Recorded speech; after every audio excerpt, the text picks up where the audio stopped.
It's your boy ConcertViz34. Today is February 1st, 2018. Wow, this year is flying. The reason I have my jacket on is because today's video is about how I feel like fans have been left out in the cold when it comes to the pricing of these tickets and what the primary is doing with these tickets that I think is ludicrous. I'm a big Dave Matthews Band fan. They are touring again for summer 18. Now, they took 2017 off as a full band for touring reasons. They did one show in Charlottesville for a good cause, but they did not have a full summer tour. They split up. Dave and Tim were pulling up. You had Boyd Tinsley, the violinist. He had his little Crystal Garden joint going on with a band that's not that popular because Boyd was there. They were popular. Anyway, it's a whole different thing. Tim Reno's doing his solo dolo thing, killing it with all the sorts of stuff he does with the solo stuff in the Tim Reno 3 little trio. So it was nice. It was a nice little break. Well, for fans like me to check out Dave and Tim, check out other bands. And I saw Earth, Wind, and Fire. I probably wouldn't have been able to go to that show if I was spending all my money on D&B. So it was nice to mix it up. However, we have an issue. This issue is with the pricing for the pre-sale for Dave Matthews Band, and also the pricing that may still be present when it comes to tomorrow, the on sale on Groundhog's Day. My issue with the pricing is this. What they are doing is this platinum seat idea that's been around Ticketmaster for a bit now. It's going to all-time lows as far as how it treats fans. So platinum seats are usually the seats in the first couple rows of a venue. For Dave Matthews and his band, when they pull up, they have a pit, so it's usually the first couple rows of the behind the pit or even the pit. And it's something that really is to make value for seats that really are better. When you're in the first couple rows right behind the pit, it's better. So all right, you can make those tickets $300, $400, fine. I disagree with it, but fine. I understand what they're doing. Those are a select few amount of seats. But when you start going to the back of the venue like Live Nation has done, and you're making platinum seats for the pre-sale, $185 at the back of the venue, over that for seats in the mid-level at the corners of the venues. Mind you, if you've ever been to Hartford like I have, the Xfinity Theater, the corners are horrible view-wise. The actual edges where the walls are horrible seats, even at the mid-level. So when those seats are getting jacked up and being called platinum seats, that's ridiculous. And that's really my beef and gripe with not only Live Nation, but the Dave Matthews Band. You're talking about this band that stands up for all sorts of causes. Puerto Rico, I salute them. Charlottesville and the hate there, I salute them. And many other great causes, like the wildfires out there in California. Dave Matthews and Tim Reynolds did a show.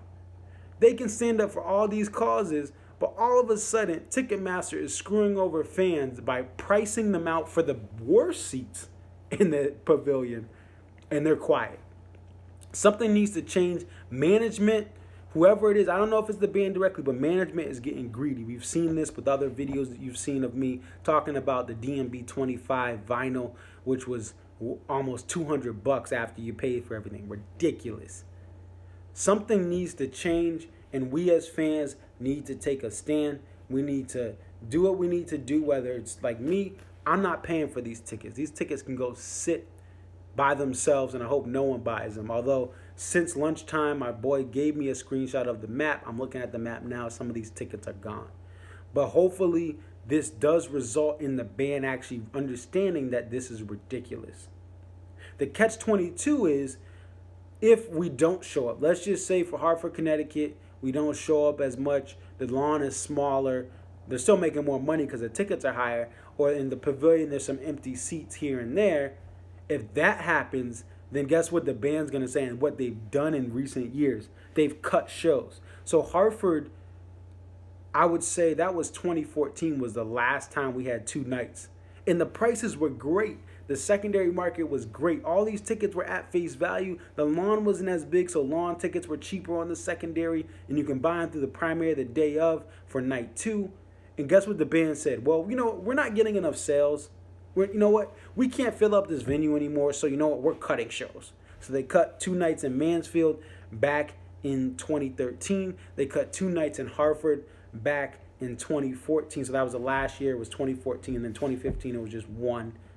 So the fans, I'm very concerned because I don't want more shows to be cut from this tour. Now, if there's health concerns or whatever, and that's why they're cutting tour dates, fine.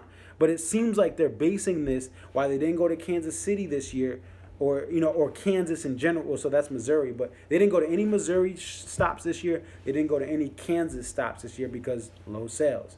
So are they going to cut Hartford if we don't go to this show? Even though it'll still sell out, someone will buy these tickets, unfortunately. But that's what makes me very mad. So I don't want to hear this band or management saying, well, we have low tour numbers. Well, gee, you have tickets in the back of the venue at the sides where you can barely see the stage that are well over what they're worth. And if people don't buy those, well, that's your problem. This band needs to step in and say, you know what, Live Nation, y'all need to chill.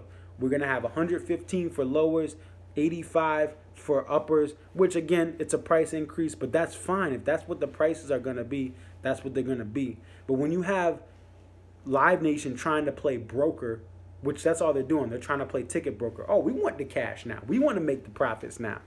That's what they're saying. Then that's not going to work. Now, the biggest difference to me between what Live Nation is doing and what usually goes on with Dave Matthews Band shows and other shows, for that matter of fact, is when a ticket broker, let's say they use a program, they get all these bots, which I'm 100% against bots. But let's say that's what they do, right? That's their job.